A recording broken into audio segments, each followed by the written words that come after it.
নমস্কার বন্ধুরা, আমি সুমি দে। আমাদের বাঙালি রান্নাঘরে আপনাকে স্বাগত। আজ আমি নিয়ে এসেছি এগ পোচ কারি। যারা এগ পোচ খেতে ভালোবাসেন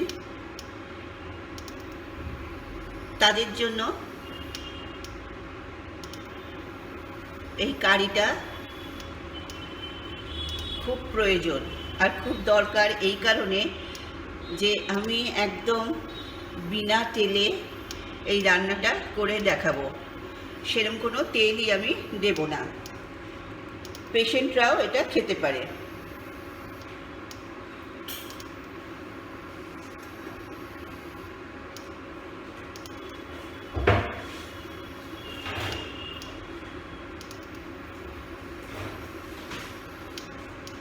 দেখুন, আমি গরম জল বসিয়েছি, এতে সামান্য একটু আমি নুন দেব। আপনারা ইচ্ছে করলে এতে একটু লেবুর রস অথবা ভিনিগার দিতে পারেন। এবার আমি ডিম এক এক করে ফাটাবো পোচের জন্য, কুসুমটা যেন ফেটে না যায়। দেখুন, আমি বসিয়েছি।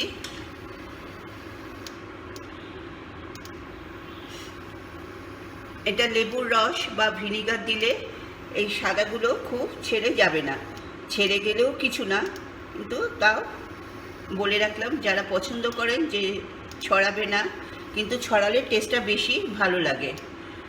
পাতলা হয়ে যায় জিনিসটা, খেতে বেশি টেস্ট হয়। আর সামনেটা যদি মোটা থাকে তাহলে টেস্ট অত হয় না।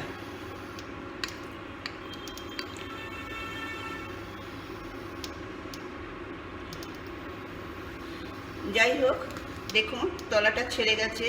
এবার এটাকে আমি তুলে নেব।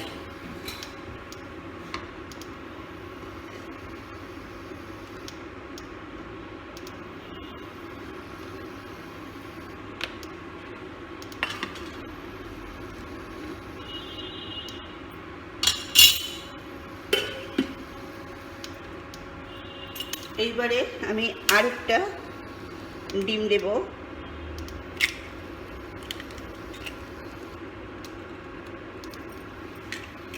শুধু খেয়াল রাখবেন কুসুমটা যেন ছেড়ে না যায়।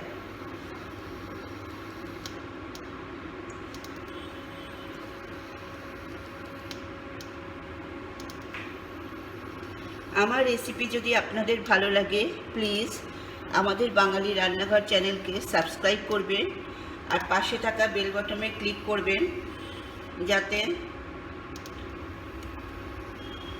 আমার সমস্ত রেসিপি আপনার ফোনের নোটিফিকেশানে পৌঁছে যায়। আর অবশ্যই লাইক কমেন্ট করে আমাকে উৎসাহিত করতে সাহায্য করবেন আর বন্ধুদের মধ্যে শেয়ার করবেন। এটাও হয়ে গেছে, দেখুন তলাটা ছেড়ে গেছে।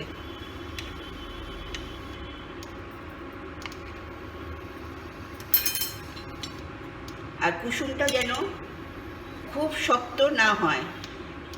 এখন আমি শক্ত করতে চাইছি না, জাস্ট আলগাভাবে রাখতে যাচ্ছি। কুসুমটা যদি একটু ফেটেও যায় তাহলে টেস্ট আরও বেশি হয়, কিন্তু আমি এই মুহূর্তে এটাকে গোটা রাখতে চাইছি।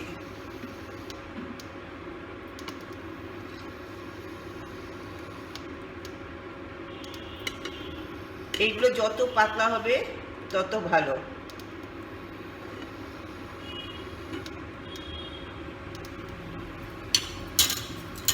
আমি আরেকটা নেব।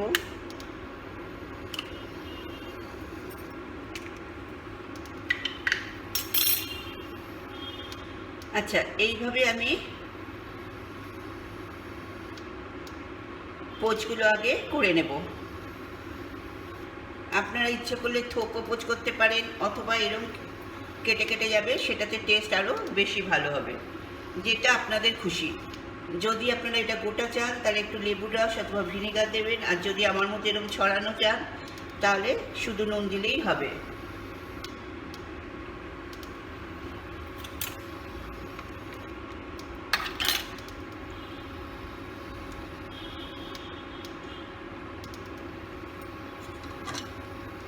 তাহলে এটা তুলে নিচ্ছি,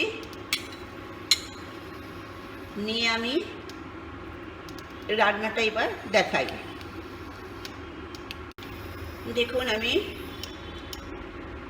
পোচটা তুলে নিয়ে, এখানে কিন্তু এক ফোঁটা তেল নেই, কোনো তেল আমি দিইনি। এবার এখানে আমি পেঁয়াজ বাটা দেব। এখানে দুটো ছোট পেঁয়াজ আর 5 টুকরো আমি রসুন নিয়েছি, এটা এখানে আমি দিয়ে দেব। এটা জলটা আমি দেব।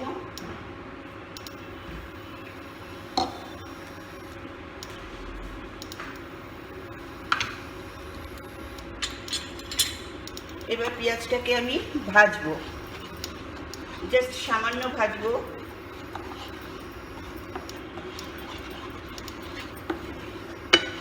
পেঁয়াজ আর রসুন বাটা, দুটো ছোট সাইজের পেঁয়াজ আর 5টা মতো রসুন কোয়া, সেগুলো খুব একটা বড় কোয়া ছিল না, যাই হোক 4টে ডিমের জন্য নিয়েছি। এখন গন্ধ বেরোচ্ছে, পেঁয়াজ ভাজার একটা গন্ধ, সেই গন্ধটা বেরোচ্ছে। এবার এতে আমি একে একে মশলা দেব।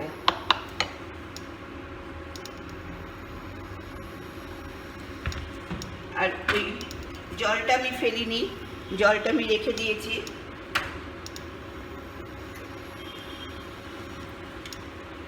এবার এটাতে আমি দেবো কাঁচা লঙ্কা বাটা 1 টিস্পুন, এটা ছোট্ট 1 টিস্পুনের থেকেও কম।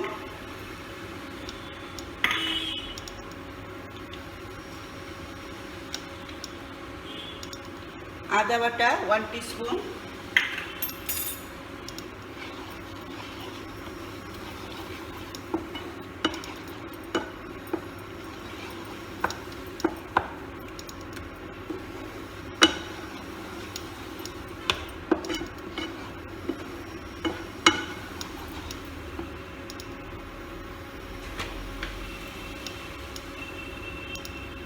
এইবার দেব ধনে গুঁড়ো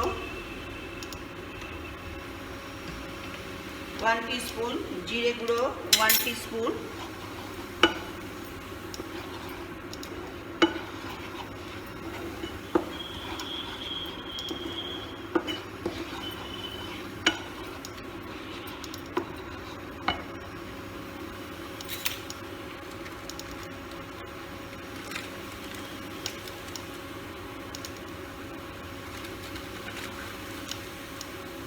আর দেব 1 টিস্পুন কাশ্মীরি মির্চ। এটা আপনারা, এর বদলে কাঁচা লঙ্কা তো আমি দিয়েইছি, এটা জাস্ট রং হবার জন্য দিলাম, আর কোনো উদ্দেশ্য নেই।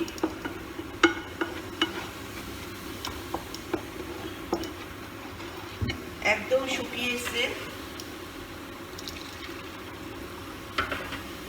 এবার যেটা দিয়ে ডিম ফুটিয়েছিলাম সেই জলটা, আমি কখনো কাঁচা জল ইউজ করি না,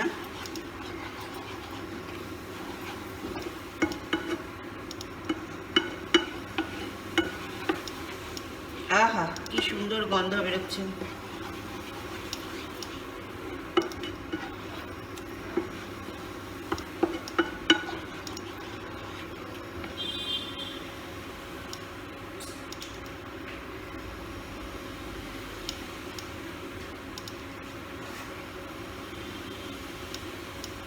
এবার দেব টক দই, যেটা আমি ফাটিয়ে রেখেছিলাম, 2 টেবিল স্পুন টক দই দিলাম। টক দইটা দিয়ে একটু ভালো করে নাড়াচাড়া করতে হবে, তা নাহলে দানা দানা হয়ে যাবে।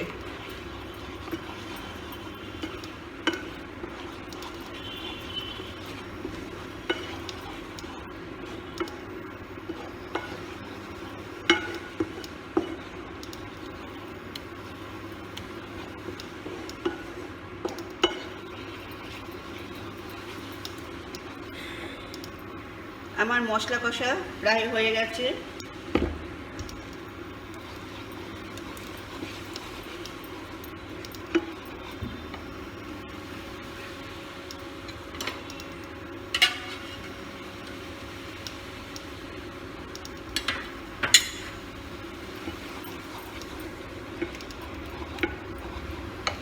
আবার একটু জল দেব।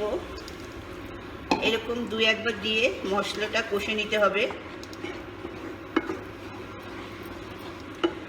এটা গামাখা হবে, এতে এমন কিছু জল দেওয়ার নেই।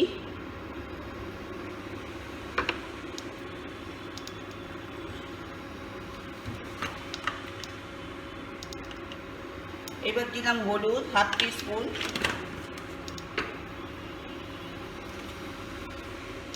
নুন 1 টিস্পুন মতো। এটা নুন আর হলুদটা আপনারা যে যা নিজের মতো দেবেন, পরিমাণ অনুযায়ী যতটা লাগবে। এই হলুদের কাঁচা গন্ধের জন্য আর একটু কষতে হবে।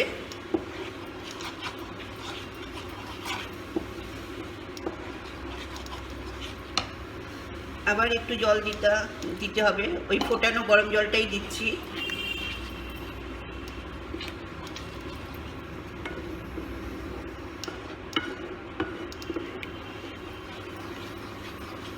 একদম বিনা তেল, কোনো তেল নয়। এটা যে কোনো পেশেন্টই খেতে পারবে, কিডনি পেশেন্ট হোক বা নর্মাল লোকেরা সবাই এটা খেতে পারবে।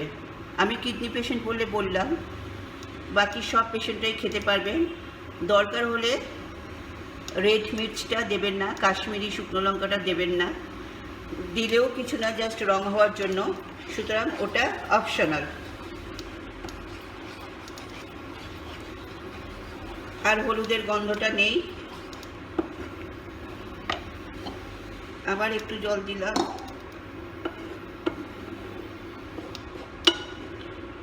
আর আপনারা ইচ্ছে করলে হলুদটা আগে ভিজিয়েও রাখতে পারেন।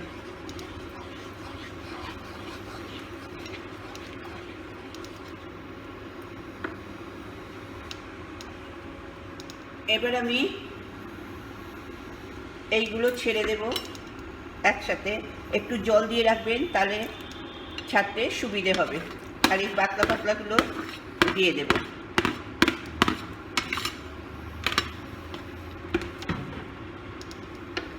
ব্যাস,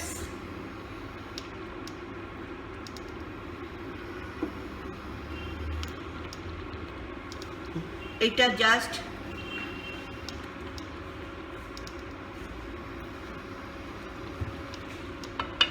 মিনিট 5 থাকবে। আমি তার মধ্যে একবার উল্টে দেব। 5 মিনিট বাদে ফিরে আসছি। আমার রান্না শেষ। আশা করি আপনাদের ভালো লেগেছে। আমি 5 মিনিট এসে বাকি কাজটা করছি। আমার রান্না শেষ। এবার এটা আমি তুলব। এবার এটাতে আমি শুধু দারচিনি দেব, আর কিচ্ছু দেব না, গরম মশলা দেব না, শুধু দারচিনির গুঁড়ো, ব্যাস, আর কিচ্ছু না।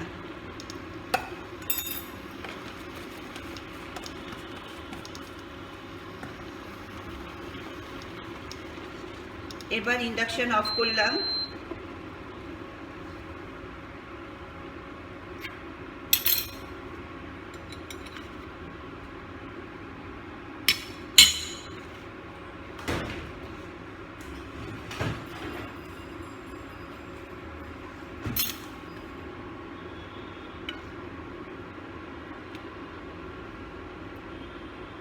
এই যে একটা পোচ,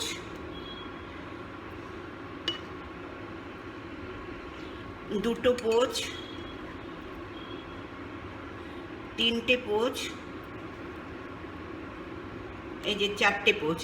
আর এইগুলো সব গ্রেভি। আপনারা এটা ভাত, রুটি, পরোটা, ফ্রাইড রাইস সবার সাথেই খেতে পারেন।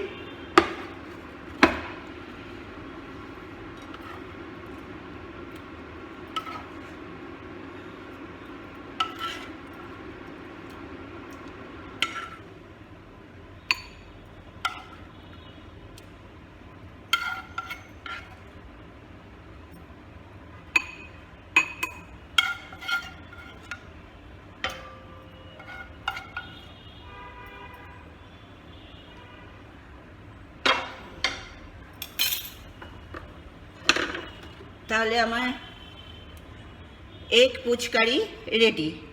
তাহলে আজ আসি, নমস্কার।